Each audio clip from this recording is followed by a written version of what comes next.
Hello pharma aspirants. तो आज हम डिस्कस करने जा रहे हैं बी फॉर्म थर्ड सेमेस्टर की फार्मास्यूटिकल इंजीनियरिंग में 2 मार्क्स में पूछे जाने वाले इंपॉर्टेंट क्वेश्चंस। तो ये है पार्ट थर्ड। पार्ट फर्स्ट और सेकंड मैंने पहले भी कवर कर लिया है। ठीक, तो आज हम लोग पार्ट थर्ड को डिस्कस करते चलिए। लगभग 13 क्वेश्चन डिस्कस कर लिए गए हैं। तो नेक्स्ट क्वेश्चन से आज स्टार्ट करते हैं।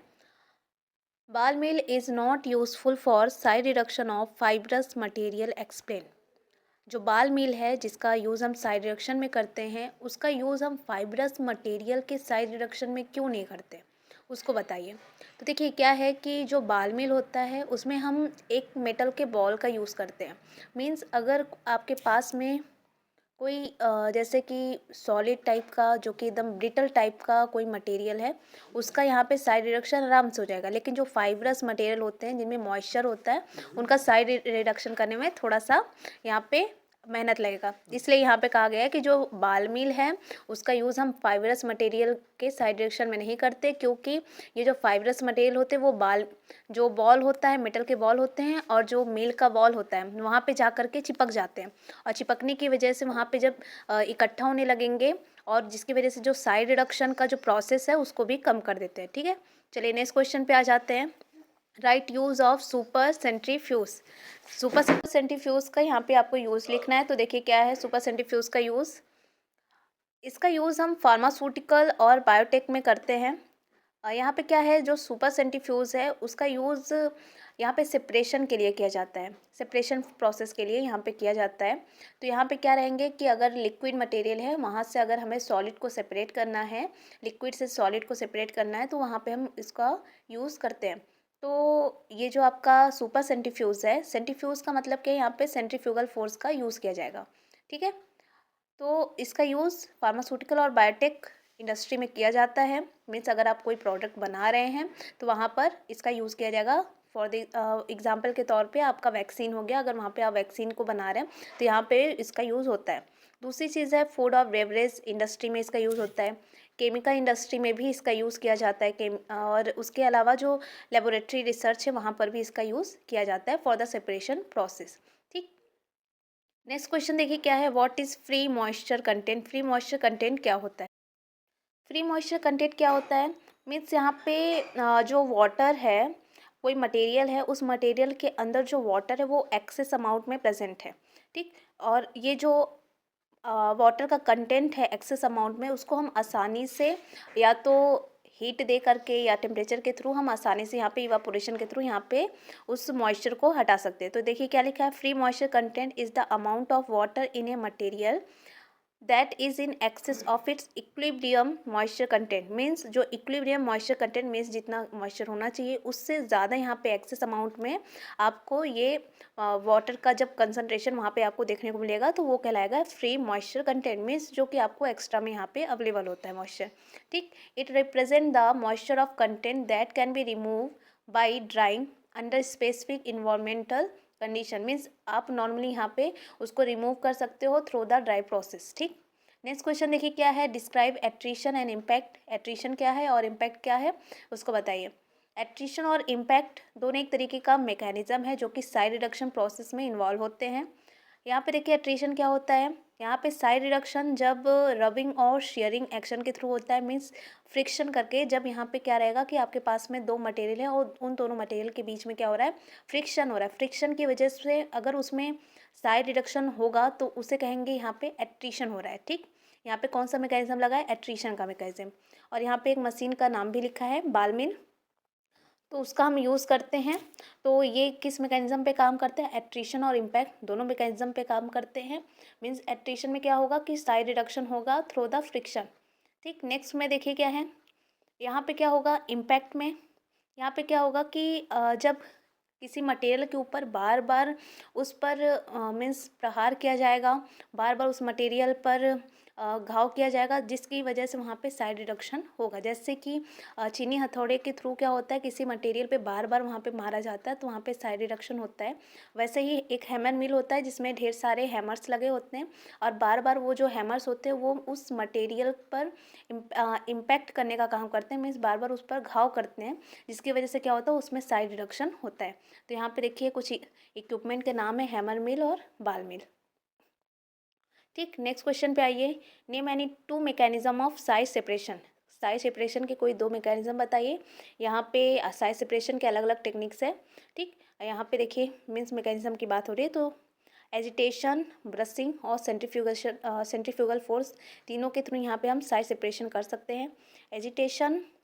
एजिटेशन का मतलब नॉर्मली जैसे आप चलने को लेकर के आटे को चालने के लिए यूज़ करते हो, वहाँ पे क्या होता है एजिटेशन होता है, तो वहाँ पे आपका एजिटेशन लग जाता है। ब्रशिंग मीन्स ब्रश के थ्रू आप क्या कर रहे हो, साइज सेपरेशन करा रहे हो चलनी से, वहाँ पे क्या करो ब्रश का यूज़ कर रहे हो।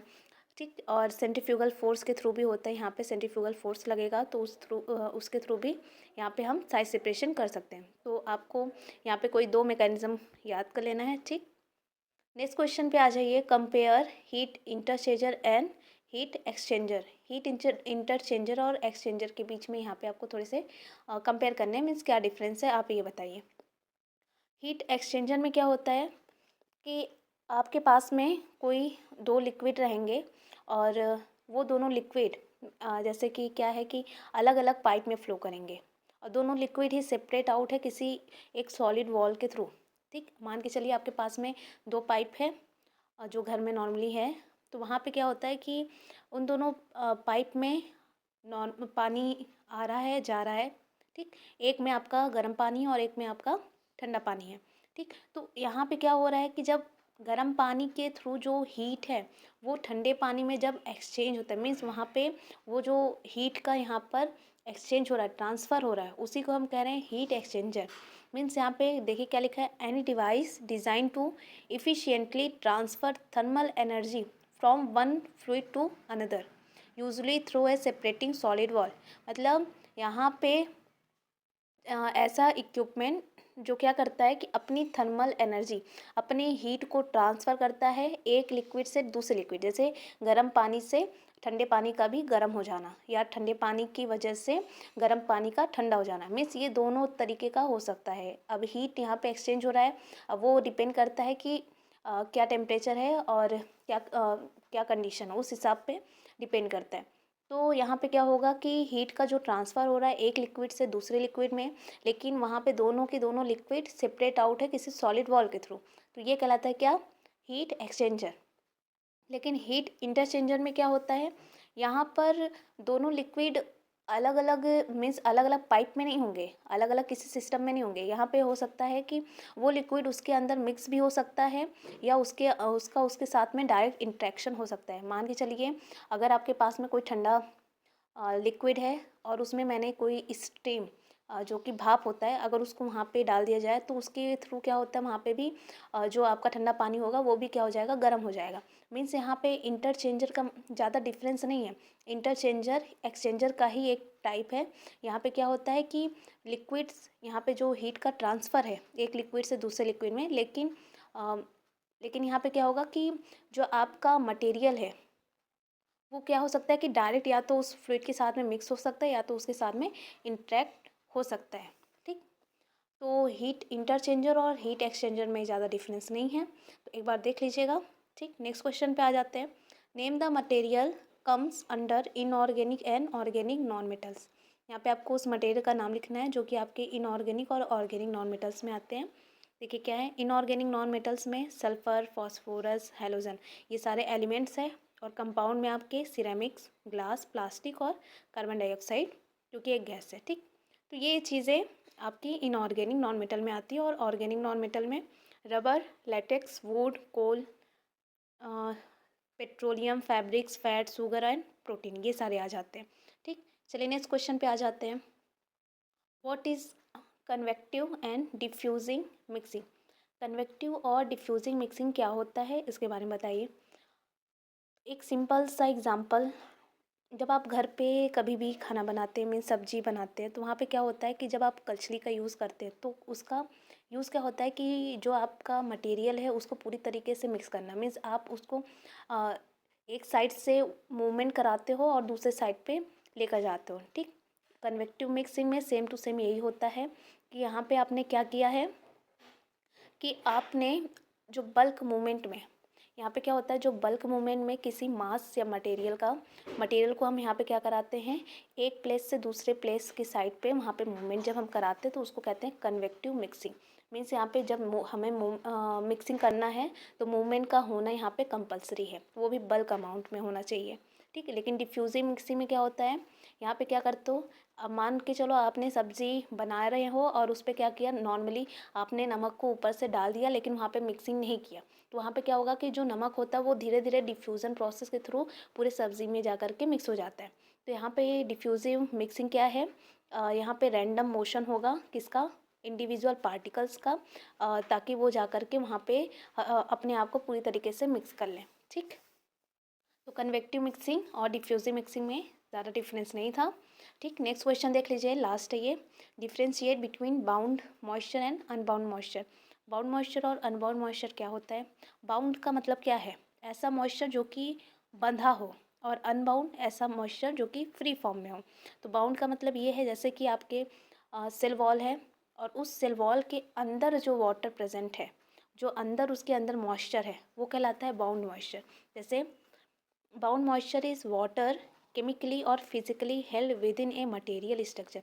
अब जो मटेरियल है, अगर उस मटेरियल के अंदर मॉइस्चर प्रेजेंट है तो उसको निकाल पाना बहुत ही ज़्यादा मुश्किल होता है, ठीक। इसको निकालने में हमें ज़्यादा एनर्जी की भी ज़रूरत होती है, ठीक। तो इसलिए बाउंड मॉइस्चर ऐसा मॉइस्चर जो कि मटेरियल के अंदर प्रेजेंट हो, और अनबाउंड मॉइस्चर ऐसा मॉइस्चर जो कि मटेरियल के बाहरी सरफेस पे प्रेजेंट हो और उसको हम आसानी से इवापोरेट मीन्स आसानी से उसको हम क्या कर सकते हैं, रिमूव कर सकते हैं। जैसे आपके पास में वेट स्पंज होता है, अगर उसको हम सिक्विज करेंगे तो वहाँ से क्या होगा, वाटर जो होगा वो रिमूव हो जाएगा, ठीक है। आई होप आपको समझ में आया होगा। आज के लिए बस इतना ही। Thank you so much.